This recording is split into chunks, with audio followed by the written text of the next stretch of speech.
Hello everyone, my name is Nivedita Bhaskar Raut. Today we are going to discuss about measures of dispersion, in which we are going to discuss range and coefficient of range.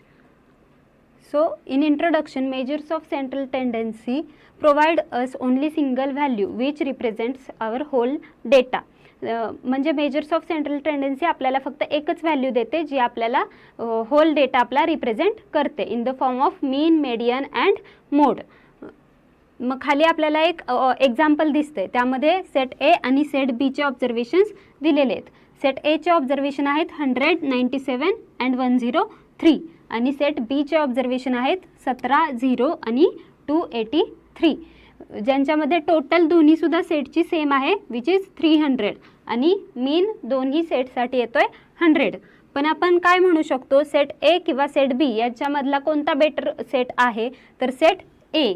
कारण set ए मध्ये आपल्याला काय दिसतंय, ऑब्झर्वेशन्सच्या व्हॅल्यूजमध्ये variation खूप लेस आहे, त्यामुळे आपण म्हणू शकतो की set A is better or more precise than set B. म्हणजे इथे सेंट्रल टेंडन्सी आपल्याला प्रोव्हाइड करू शकत नाही आहे की विच सेट इज बेटर. आपण सांगू नाही शकत मीनवरून की कोणता सेट बेटर आहे. त्याच्यासाठी आपल्याला काय लागतंय, व्हेरिएशन मेजर करावं लागतंय.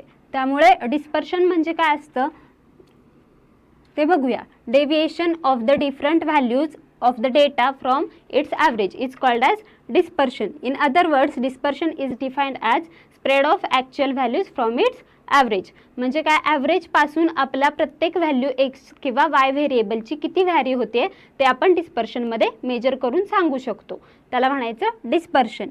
सो डिस्पर्शनच्या इथं मेजर करण्याचे दोन टाईप आहेत, ॲब्सोल्यूट मेजर्स ऑफ डिस्पर्शन आणि relative measures of dispersion. Absolute measures of dispersion म्हणजे काय, the measures of dispersion which are expressed in terms of the original units of data are called as absolute measures of dispersion. For example, variance and standard deviation and range. म्हणजे काय, आपण डेटाच्या actual values use करून जे calculation करून answer काढतो त्याला म्हणायचं मेजर्स ऑफ डिस्पर्शन. म्हणजे जे ॲक्च्युअल व्हॅल्यूजमध्ये आपलं रिप्रेझेंटेड असतं, ज्याच्यामध्ये डेटाच्या ॲक्च्युअल व्हॅल्यू यूज केलेल्या असतात. रिलेटिव्ह मेजर्स ऑफ डिस्पर्शन म्हणजे काय, the measures of dispersion which are expressed as a ratios or a percentage are called as the relative measures of dispersion. म्हणजे रेशो किंवा पर्सेंटेजमध्ये जे आपण एक्सप्रेस्ड केला जातो असा मेजर्स ऑफ डिस्पर्शनला म्हणायचं relative measures of dispersion. First part is range.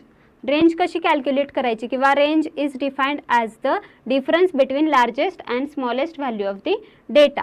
मग लार्जेस्ट व्हॅल्यू कशानं डिनोट केली आहे इथं, एलनं, आणि smallest value is denoted by S. म्हणजे कॅपिटल आर म्हणजे रेंजचं नोटेशन आहे.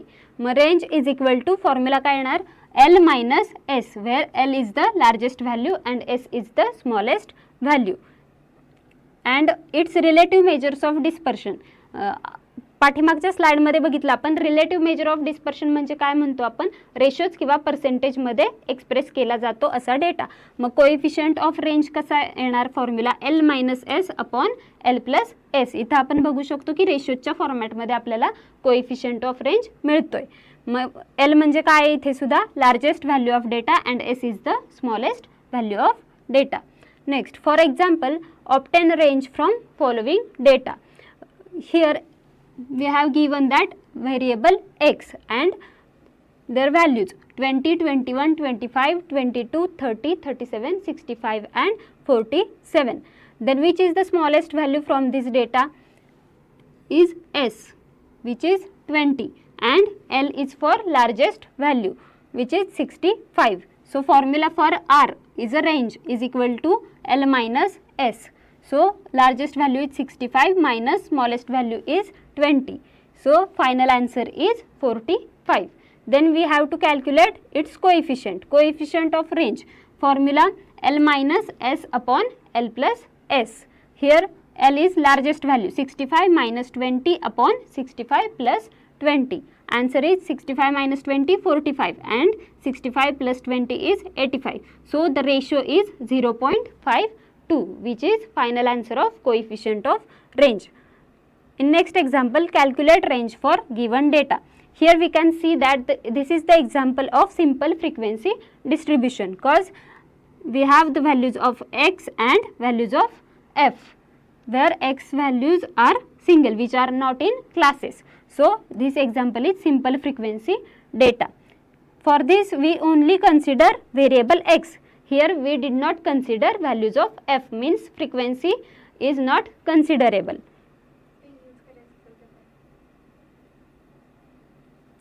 So, smallest value is 62 and largest value is 68. For range is equal to L minus S, 68 minus 62, which is 6 marks. Then coefficient of range, again formula is L minus S and L upon L plus S, 68 minus 62 upon 68 plus 62. So, here answer is 6 upon 130. The final answer is 0.046, which is coefficient of range.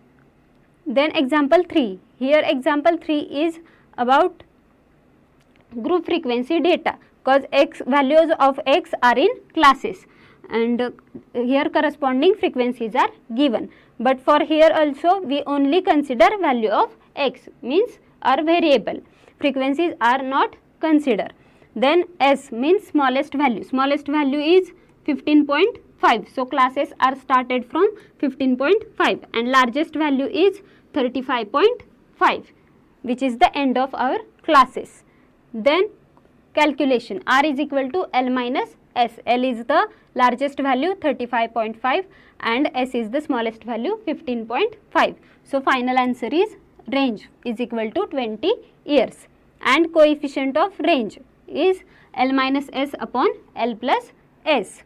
35.5 minus 15.5 divided by 35.5 plus 15.5, 20 upon 51. So, final answer is coefficient of range is equal to 0.39.